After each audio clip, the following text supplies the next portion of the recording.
This is the Supreme Commander, Field Marshal Friedrich von Paulus.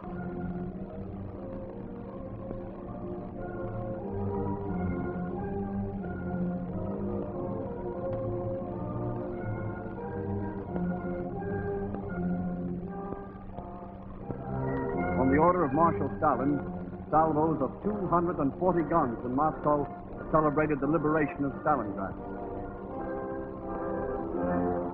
This victory did more than save the Volga and the Caucasus.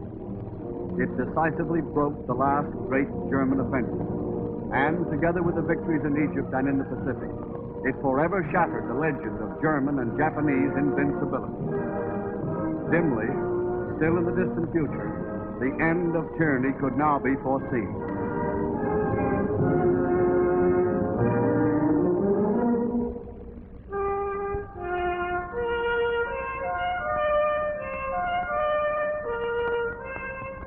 In January 1943, President Roosevelt flew to Casablanca in French Morocco for conferences with Prime Minister Churchill. General de Gaulle, leader of the fighting French, returned for the first time to French soil to attend the conference. The main objectives for 1943 were outlined: to extend the initiative already won in 1942, to dispatch all aid to China and to Russia, and to rearm French forces for new offensives against the Axis. The slogan of the conference was unconditional surrender for Germany and Japan. While the leaders were still conferring, the British had advanced into Tunisia and had made contact with the Americans who had fought their way through from the west.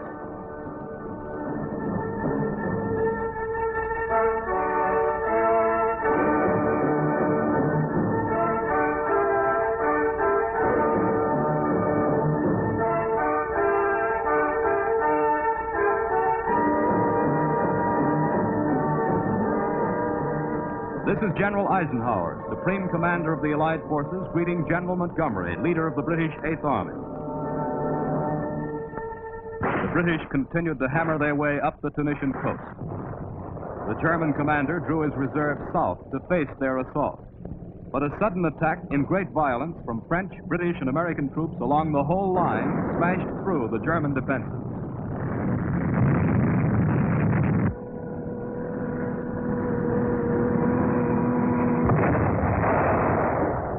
American armored forces thrust fiercely to the gates of Bizerta.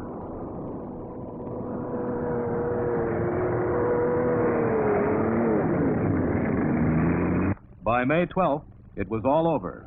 Bizerta and Tunis fell. The tables had been turned. French soldiers now were guarding German prisoners.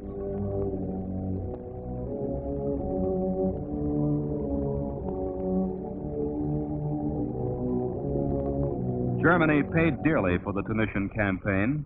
Added to huge losses in material, 30,000 were killed, 20,000 more were wounded, and 291,000 were taken prisoner.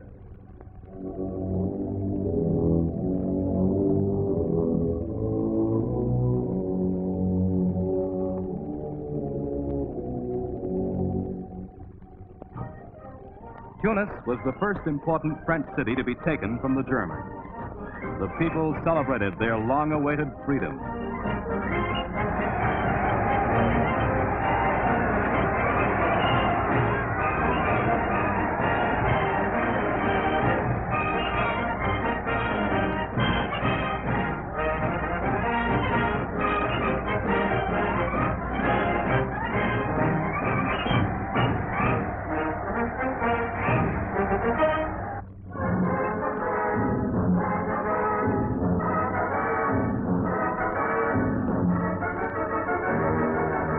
At dawn on July 10, 1943, Allied troops landed on the beaches of Sicily.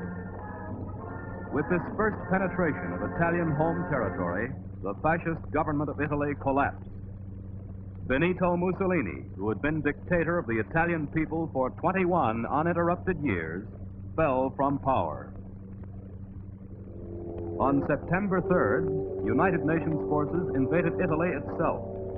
On that same day, the new Italian government surrendered to the Allies.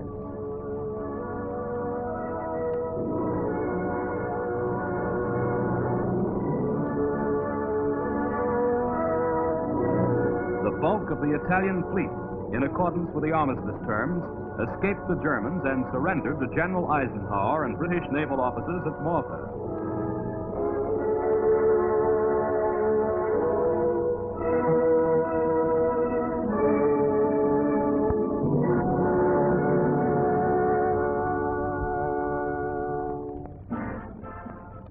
The great port of Naples was an early prize of the Italian campaign.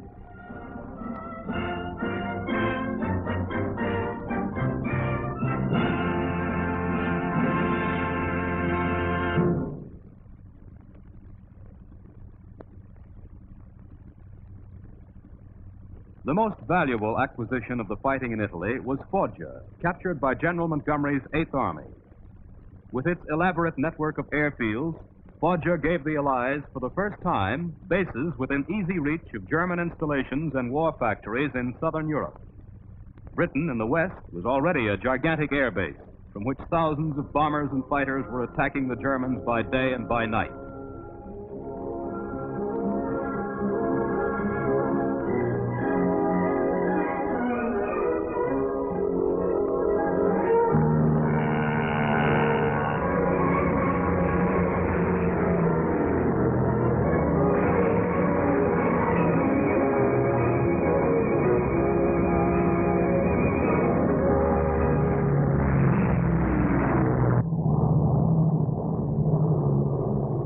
In daylight, American pilots were over targets chosen for their importance to the German war effort. Factories, warehouses, railroads, submarine bases, shipyards, docks, airfields, and oil refineries. At night, bombers of the British Royal Air Force were over the great war production centers of Germany. American and British air forces took heavy losses, but destruction of Germany's industrial heart was essential before the Allied armies could organize actual landings in Western Europe.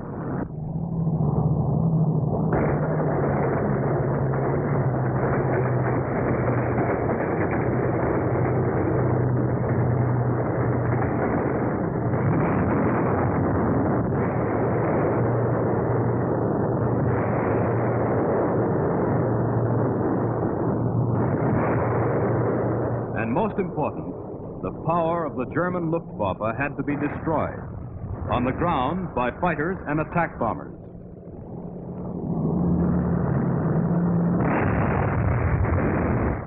In the air, by fighters and the crews of the flying fortresses and liberators.